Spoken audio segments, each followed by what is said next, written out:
Le journal Christophe Lamar. Bonjour Christophe. Bonjour Dimitri, bonjour à tous. C'est l'information de la nuit. L'Allemagne va envoyer des chars lourds en Ukraine, des blindés allemands sur un théâtre d'opération, qui plus est pour combattre des chars russes. On imagine le poids historique que représente une telle décision. La presse allemande est pourtant formelle. Le chancelier Olaf Scholz va en faire la demande à l'occasion d'un discours devant les parlementaires réunis au Bundestag. Kiev aura donc des léopards. La décision de Berlin suit celle de Washington, qui devrait également fournir des blindés Abrams. Alors faut-il y voir un donnant de la part des Occidentaux? On apprend en effet dans le même temps que l'Ukraine s'est lancée dans une vaste opération anticorruption. Et le fléau de la corruption frappait déjà le pays avant le déclenchement de l'offensive russe, l'un des plus corrompus au monde selon l'agence Transparency International. Ce grand ménage touche une dizaine de hauts responsables, y compris dans les ministères. Il est question de détournement d'aide humanitaire et de pots de vin au sein de l'armée. Caroline Baudry. Le vice-ministre de la Défense est en charge de l'appui logistique des forces armées quand la polémique éclate autour d'un contrat signé par son ministère. 324 millions d'euros de nourriture pour les soldats, mais à des prix 2 à 3 fois plus élevés que les tarifs actuels des aliments. 12 autres personnes quittent leur poste, hautement stratégique parfois pour d'autres infractions. Le procureur général adjoint, par exemple, accusé d'être parti en vacances en Espagne alors que les déplacements sont interdits pour les hommes en âge de combattre. Parmi ces démissions en cascade, celle des gouverneurs de 5 régions, Dnipropetrovsk, Zaporijjia, Soumy, Kherson et Kiev, toutes aux premières lignes de l'invasion russe. Selon une source à l'état-major des armées français, ce grand ménage a lieu sous la pression des Américains. L'Ukraine doit montrer patte blanche pour recevoir l'aide matérielle réclamée aux Occidentaux. Le pays est classé 122e sur 180 selon une ONG spécialisée dans la lutte contre la corruption. Caroline Baudry. La corruption en Ukraine, l'opération main propre déclenchée par le président Zelensky, ce sera le thème de l'édito international de Vincent Hervouet tout à l'heure à 7h40. Pour l'heure 7h03 sur Europe 1. Direction la gare de l'Est à Paris. On espère que le trafic pourra reprendre son cours après la grande pagaille d'hier. Une reprise très lente, 1 TGV sur 3 aux heures de pointe. Les TER Grand Est devraient circuler normalement. Il faut remettre en état la cinquantaine de câbles et de circuits de sécurité partiellement ou totalement détruits par un incendie. C'est ce qui a provoqué la coupure totale de la circulation des trains toute la journée d'hier. On retrouve Clément Barguin en direct de la gare de l'Est. Clément, une enquête est ouverte, mais la piste du sabotage est privilégiée. Oui, alors on ne connaît pas l'auteur des faits ni les motifs, mais une chose est sûre pour les enquêteurs et la SNCF, le ou les saboteurs qui ont mis le feu à ces 2 armoires électriques en Seine-et-Marne connaissaient parfaitement la zone et voulaient délibérément s'en prendre au réseau. Car pour accéder aux armoires électriques situées près d'un poste d'aiguillage de Vers-sur-Marne, il a fallu franchir un portillon d'accès dont la serrure ne présente aucune trace d'effraction. Le premier coffret qui abritait des câbles de signalisation a été ouvert en déplaçant 2 panneaux en béton. Même procédé pour le deuxième coffret qui se trouvait à quelques dizaines de mètres sous des rails de circulation. Et enfin, des traces d'essence ont été retrouvées sur les câbles incendiés. Clément Beaune, le ministre des Transports, dénonce un acte de vandalisme odieux, scandaleux qui doit être condamné. La SNCF, elle a porté plainte.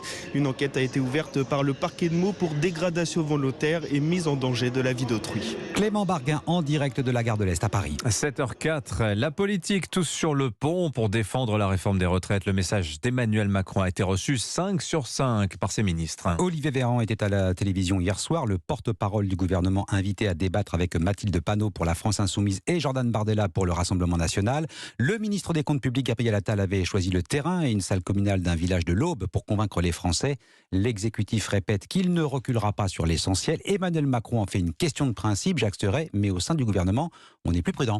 Oui, si Emmanuel Macron ne fixe aucun seuil de manifestants à partir duquel il serait prêt à revoir sa position, certains ministres sont moins catégoriques et affichent une certaine inquiétude hors micro. Le 19 janvier, 1 120 000 Français étaient dans la rue. Je crains qu'il y ait de plus en plus de monde, confesse un ministre de poids. Le risque, toujours selon ce membre du gouvernement, c'est que cette réforme des retraites se finisse comme le CPE, le contrat première embauche, en avril 2006. Face à l'importante mobilisation de lycéens et d'étudiants, le Premier ministre de l'époque, Dominique de Villepin, avait finalement retiré le projet de loi 2 mois après son adoption au Parlement. D'où cette analyse d'un autre poids lourd de la Macronie. Qu'on le veuille ou non, la bataille se joue aujourd'hui dans la rue et pas au Parlement. Les appels à la grève qui se multiplient, notamment à la SNCF pour les 7 et 8 février, toucheront les Français en pleine période de vacances scolaires. Ce qui ne va pas pour rassurer ce député de la majorité. Maintenant, il faut tenir dans le temps. Jacques Serret du service politique d'Europe 1, illustration de cette mobilisation tant redoutée. Les organisations lycéennes appellent à bloquer les établissements le 31 janvier, deuxième jour de manifestation nationale décidée par les syndicats. Venons-en à ce scandale des centres de santé entre surfacturation et soins bâclés. Ils sont souvent montrés du doigt. 2 d'entre eux viennent de fermer leurs portes en région parisienne. Rideau, Attrape et au Blanc-Ménil, il n'y a plus de centre de santé. Une fermeture temporaire liée à une double enquête administrative et judiciaire. L'ombre d'une escroquerie à l'assurance maladie plane. Première conséquence pour les patients, le déconventionnement. En clair, les actes ne sont plus remboursés.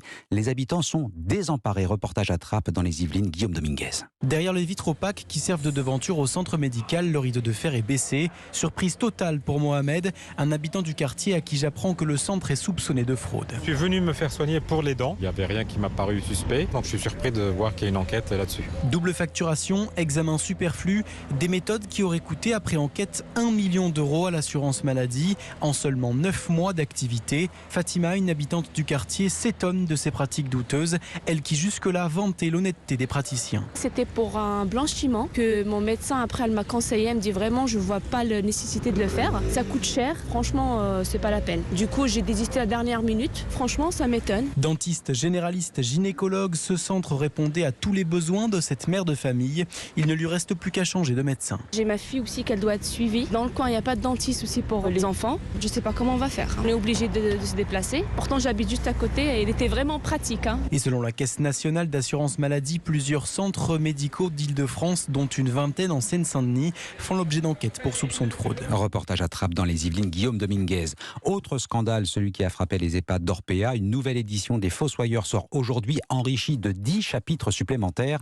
C'est ce livre qui a révélé les maltraitances envers les pensionnaires des maisons de retraite du groupe. On apprend ce matin que plusieurs familles vont porter plainte pour les mêmes motifs contre Domus Vie, le numéro 3 du secteur. Enfin, le rugby, il rempile. C'était l'annonce en exclusivité sur Europe 1. Raphaël Ibanez prolonge son bail de manager général du 15 de France de rugby. 5 ans de plus jusqu'en 2028. Raphaël Ibanez s'en est expliqué hier soir sur Europe 1 dans l'émission Europe 1 Sport. C'est peut-être aussi le moment de vous faire une confidence. Ça fonctionne bien, donc je vais prolonger l'aventure. Voilà, j'ai signé jusqu'en juin 2028.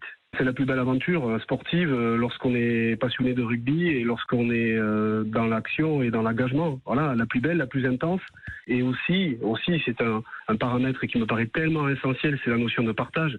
C'est partager avec le staff actuel, partager avec les joueurs qui se développent et que l'on voit gagner en confiance avec nous et sous nos yeux et puis matcher face aux meilleures nations du monde. Et oui, je suis très heureux en fait de savoir que le profil du staff post-2023 se dessine également. Ça veut dire, j'imagine aussi, que vous souhaitez continuer avec les mêmes hommes, dont Fabien Galtier à la tête du 15 de France. Plus que jamais. Raphaël Ibanez hier soir sur Europe 1. Enfin, la France joue sa place en demi-finale du mondial de handball ce soir face à l'Allemagne. Coup d'envoi de ce quart de finale à 20h30. Match à suivre en direct dans Europe 1 Sport, bien sûr. Gros poisson, les Allemands. Tout le monde dit que ça va être facile. Je n'en suis pas si sûr. Méfiance. Merci beaucoup, Christophe Lamarre. Tiens, à propos de sport, vous vous rappelez